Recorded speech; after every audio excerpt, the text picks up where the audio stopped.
Mekayla Bali was described as a sweet girl. Though she struggled with bullying at school because of her acne, she liked making sure everyone was welcomed. She had aspirations of going into childcare or becoming a vet. Mekayla lived in Yorkton, Saskatchewan with her mother and two siblings. She never knew her dad, but she and her mother had a very close relationship. On the morning of April 12, 2016, everything was normal. Mekayla and her mother always got ready together in the mornings, and her grandma would come to pick them both up, dropping Mekayla off at school and her mother at work. The afternoon routine was similar, except on that day, Mekayla was nowhere to be seen. Her grandma drove to school to pick her up, and unlike she normally did, Mekayla was not there waiting. After asking around, her grandma decided to call her mother and tell her something was wrong. Mekayla's mother came to school, and after looking for her everywhere, including under cars and buses, she decided to call the police, and Mekayla Bali was officially reported missing. CCTV footage of the teenager from that day tells a story of a young woman with two phones and an alternate online life. To this day, Mekayla is still missing, and nothing has been found. Mekayla had three close friends at school. The day before her disappearance on April 11, 2016, Mekayla and her friends went out to lunch, where she talked about wanting to get out of their small town, Yorkton. The young girls always talked about moving to a bigger city after school, but Mekayla's friends noticed that on April 11, Mekayla would not stop talking about it. Police also talked to her teachers, and they did say that Mekayla was acting a bit differently, but nothing that was drastic enough for them to talk to her. Besides her friends and teachers, other classmates recall her talking about going to Regina on vacation with her family. One of her friends, Shelby, said that Mekayla had been talking to a guy named Josh. She didn't know much about him, but Mekayla had a habit of meeting people online through apps like Instagram, Snapchat, and Kik. According to another friend, Mekayla was talking to another guy named Christopher, but besides their names, her friends did not know anything else.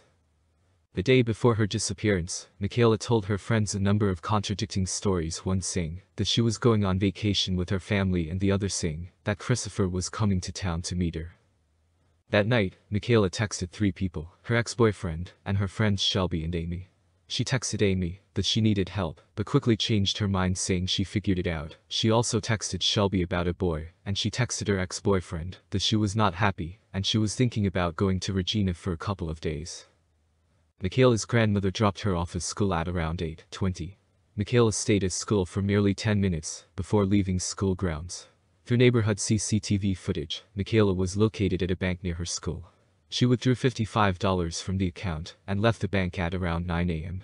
She is seen outside of the bank talking on her phone, but when authorities went through phone records, they saw that no phone calls had been made at all. They suspected that Mekayla was using an app, and this might have been the reason they could not trace her calls. After leaving the bank, Mekayla went to a local pawn shop and tried to pawn two rings. Police talked to the shop owner, and he said that the rings were very small, so he did not make her an offer. At around 9 a.m. Mekayla is seen at a local coffee shop, where she bought a coffee. She sat down at a booth and immediately makes another phone call. In the footage, Mekayla is seen carrying a big book bag, which her friends said was a red flag. They said she usually only brought a purse to school and didn't like carrying books. A few minutes after sitting down, she exits the coffee shop only to enter it again and leave through another exit. She is not seen again until she goes back into the coffee shop at around 10 a.m., where she is still talking on the phone. At around 10 a.m. she sent a text to Shelby saying she needed help, but 20 minutes later she responds again and says that she has figured it out. This time, Shelby stayed at the coffee shop for half an hour and went on 6 different phone calls. At 10:39 a.m., she was on another phone call, and she began looking around, almost as if she was looking for someone. After his phone call, Mekayla gets up from her booth and goes to sit at another table, where a woman is already sitting. When police tracked down this woman, she said that Mekayla had asked her to get a hotel for her.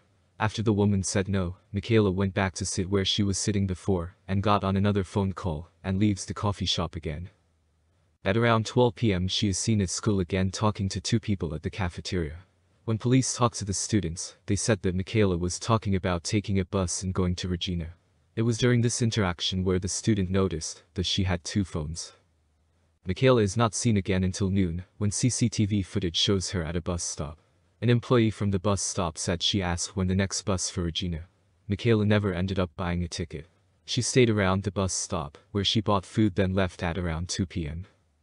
Since there was no more footage, police were now relying on witnesses, and people said they saw her leaving with a man that had a big red cross tattoo on the back of his arm. After releasing the sketch of the tattoo, the man came forward, and he said he was simply holding the door for her, and his story checked out. After this, there is no more sighting of Mekayla, and the next day on April 13th her phone was shut off. Besides all of the CCTV footage, police were completely unable to find anything else. They received hundreds of tips, but none of them lead anywhere. The most promising piece of evidence seemed to be Mekayla's phone. It took nearly 10 months for the police to get access to Mekayla's social media due to privacy laws. Police discovered that Mekayla had multiple Instagram accounts, and one of them had a large following, but no photos, which lead them to believe they had been deleted. In the Bio About Me section of the Instagram page, it said goodbye. Police also checked local hotels to see if any of them had contact with her, but they didn't. They never checked any hotels in Regina. Police checked out Josh and Christopher, and their stories checked out too.